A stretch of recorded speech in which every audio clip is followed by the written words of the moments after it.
कुछ भूमाफियाओं ने ज़मीनें थोड़े दिनों पहले खरीद ली थी। वो ज़मीनें उन्होंने हाउसिंग बोर्ड के हक में मिल करके और वो खुद ही सरेंडर करके कुछ जो है हाउसिंग बोर्ड उन्होंने खाली कर दिए। और वही भूमाफिया दूसरे गाँव वालों पे भी दबाव बनाते हैं कि आप जो है ये हमसे इसके पैसे ले लो।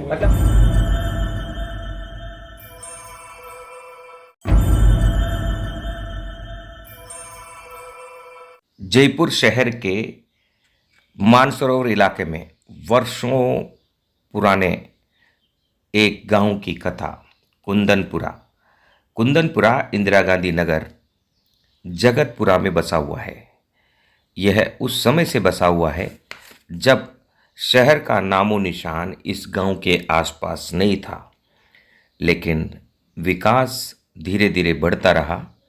अब यह गांव शहर के बीचों बीच माने जाने लगा। हाउसिंग बोर्ड की जमीन मानी जा रही है अब यह गांव, जबकि गांव के निवासी हाउसिंग बोर्ड से आवाप्त की प्रक्रिया पूर्ण होने से पहले ही पंचायत से पट्टा लेकर यहां बसे हुए हैं। बसा बसाया गांव है। राजस्थान सरकार इस बसे बसाए गांव को उजाड़ने पर तुली हुई है। कारण यहाँ रहने वाले अनुसूचित जनजाति के लोग हैं, अर्थात अनुसूचित जनजाति और अनुसूचित जाति SC ST के लोगों का कोई रखवाला नहीं है, कोई संरक्षक नहीं है। जातिवाद के चलते उच्च वर्ग के लोग इन्हें दबा रहे हैं, लेकिन अब गांव के साथ इन्हीं के समाज के बड़े नेता आ खड़े हुए हैं। राष्ट्रीय स्तर के नेताओं ने इसी दिशा में जयपुर में पिंक सिटी प्रेस क्लब पर एक पत्रकार वार्ता का आयोजन किया और जहां मीडिया के सामने इन्होंने अपनी बात रखी। लेकिन अफसोस, मीडिया भी जो विशेष वर्ग की तो पूरी मदद करता है, लेकिन ST SC की आवाज़ नहीं बनता, वे लोग इससे दूर रहे। बाकी जो ST SC और जातिवाद की भावना से ऊपर उठकर काम करते हैं, वे तमाम मीडिया के लोग पिंक सिटी प्रेस क्लब में कुंदनपुरा बचाओ संघर्ष समिति की व्यथा सुनने आए, उनके दर्द को सुनने आए। अब यह संघर्ष समिति शीघ्र ही मुख्यमंत्री से मुलाकात करेगा। इन्होंने घोषणा की है कि अगर जल्दी ही हमारी समस्या का हल नहीं किया गया और हमारे गांव की ज़मीन को भूमाफियाओं द्वारा खरीद कर सरेंडर कर और बड़ी रकम वसूलने के साजिश का पर्दाफाश कर भूमाफियाओं को गिरफ्तार नहीं किया गया, तो हम बड़ा आंदोलन करेंगे, संघर्ष करेंगे और ज़रूरत हुई तो आने वाले इलेक्शन में कांग्रेस पार्टी का बहिष्कार भी करेंगे। बहरहाल अब ये लोग सोमवार को मुख्यमंत्री आवास में मुख्यमंत्री अशोक गहलोत से मिलने जा रहे हैं। कहानी सुनिए। इस मामले में गांधी टीवी अंत तक इन गरीब, बेसहारा और असहाय ग्रामीण वासियों के साथ खड़ा है।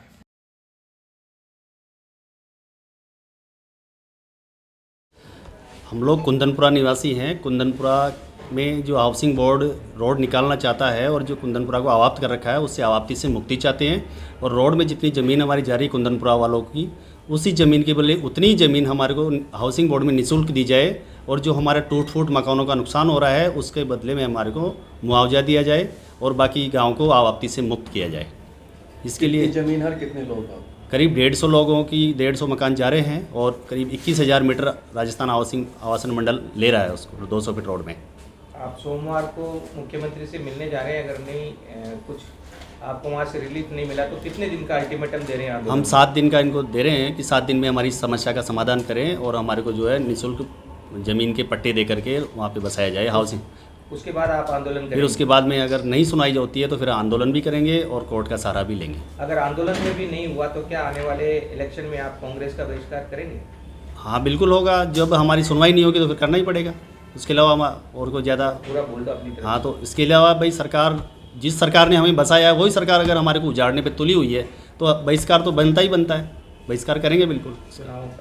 हाँ, चुनाव में जो राजस्थान के रैगर समाज में हम लोग इस बात का पूरा मैसेज देंगे कि राजस्थान का रैगर समाज एक भी व्यक्ति कांग्रेस सरकार को फिर वोट नहीं दे। पूरी तरह से हम लोग इसको पूरी बात को फैला देंगे। आप पश्चिम बदल राम अवतार मौर्य, संयोजक कुंदनपुरा बचाओ संघर्ष समिति। साहब, आप तो लगातार सरकार के पाले में ही रहे हैं जहाँ तक हम जानते हैं, लेकिन यही सरकार आपके विरोध में काम कर रही है। आगे आपकी स्ट्रेटेजी क्या रहेगी? राष्ट्रीय स्तर पर आप काम करते हैं। इस पीड़ा को हम मुख्यमंत्री जी तक पहुंचाएंगे और मुख्यमंत्री जी को बताएंगे। अभी तक ये बात मुख्यमंत्री जी तक नहीं पहुंची है, उनकी निगाह में नहीं है ये बात, और उनसे रिक्वेस्ट करेंगे कि साहब इन दलित वर्ग के, अनुसूचित जाति के, रैगर समाज के लोगों के हितों की रक्षा करें। और ये जो सैकड़ों साल से यहाँ रह रहे हैं, इनके जो है बाल बच्चों के हितों को ध्यान में रखते हुए इनको आवासीय व्यवस्था में कोई तरीका विघटन पैदा नहीं किया जाए। क्या लगता है, आप एससी कम्युनिटी के हैं इसलिए ये अन्याय हो रहा है आपके ऊपर?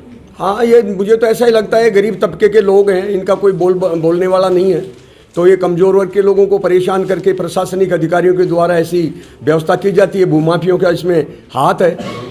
बाकी आपने कहा भूमाफिया भी आते हैं और वे जिम्मेदारी लेते हैं कि आप हमें बेच दो, हम हमारा सारा काम कर लेंगे, तो उसके बारे में थोड़ा सा। हाँ, ऐसा बता रहे हैं, भाई ने बताया कि भाई इस तरीके से भूमाफिया आकर हमसे ये कहते हैं कि साहब आप जो है हमें दे दो और हम उसको जो है अपने हिसाब से कर लेंगे, जैसे भी कुछ होगा। वो तो भूमाफियों की वजह से ही तो प्रशासनिक अधिकारी तंग करते हैं। इसके लिए मुख्यमंत्री जी से मिलेंगे और जो है इसके नगरीय जो मंत्री हैं शांति धारीवाल साहब से मिलकर के इस समस्या का समाधान करवाएंगे। क्या ये साजिश है? अगर साजिश है तो इसकी जांच करवाएंगे आप? हाँ, साजिश होगी तो इसके लिए तलाश करेंगे भाई क्या हो रहा है, क्या नहीं हो रहा है, हमारे लोगों को नाजायज परेशान क्यों किया जा रहा है। इन लोगों को न्याय दिलाने के लिए सारा रैगर समाज, पूरा भारत का रैगर समाज इनके साथ है। कुछ भूमाफियाओं ने ज़मीनें थोड़े दिनों पहले खरीद ली थी। वो ज़मीनें उन्होंने हाउसिंग बोर्ड के हक में मिल करके और वो खुद ही सरेंडर करके कुछ जो है हाउसिंग बोर्ड उन्होंने खाली कर दिए। और वही भूमाफिया दूसरे गाँव वालों पे भी दबाव बनाते हैं कि आप जो है ये हमसे इसके पैसे ले लो। मतलब आपसे खरीदने के बाद उन्होंने हाउसिंग बोर्ड से उसको क्लियर करवा लिया? हाउसिंग बोर्ड के सरेंडर कर दी, सरेंडर करके खुद के अपने कब्जे हटा लिए उन्होंने। अच्छा, हाँ, उनसे पैसा ले लिया, मुआवजा ले लिया? हाँ, मतलब बिना मुआवजा लिए ही हाउसिंग बोर्ड के पक्ष में कब्जे खाली कर दिए, अपना कब्जा हटा लिया। तो इससे उनको क्या फायदा हुआ? क्या उनको और कहीं जमीन उनको और जगह वही ऐसा सुनने में, उस जगह पर जमीन, उनको अच्छी जगह पे हम मतलब ये भूमाफिया यहाँ पर कोई साजिश कर रहे हैं? साजिश कर रहे हैं कि भाई गांव वाले भी उन्हें पौने दामों में हमारे को दे दे तो हम फिर वहाँ से हाउसिंग बोर्ड से और जो है ले लें अच्छी जगह। मिलीभगत की वजह से। हाँ, तो एक तरफ अधिकारी कर्मचारी आते हैं कि आप खाली करो, आप अवैध अतिक्रमी हो, हाउसिंग बोर्ड ये बोलते हैं, और दूसरी तरफ दूसरे दिन वो भूमाफिया आते हैं कि आप अपने पैसे लेके दूर जाओ, हम अपने आप निपट लेंगे। मैं डॉक्टर एच.एल. राजकरण हूँ, retired additional DG central armed police forces. मैं इसी समाज से हूँ। मेरे ज्ञान में ये बात आई कि इस तरह से हो रहा है, तो मैं भी इसीलिए यहाँ पे आया हूँ। इसमें जैसे कि इन्होंने बताया है कि 7 दिन का टाइम दे रहे हैं, 7 दिन के टाइम के बाद धरना भी दिया जाएगा और अगर ज़रूरत पड़ी तो कोर्ट में भी जाएंगे और समाज को भी बताएंगे कि ये एक तरफ जो है ये गवर्नमेंट जो है ये कहती है कि हम ये फेवर करते हैं, वो करते हैं, और दूसरी तरफ जो है बसे हुओं को ये उजाड़ रही है। तो ये समाज को बताया जाएगा। तो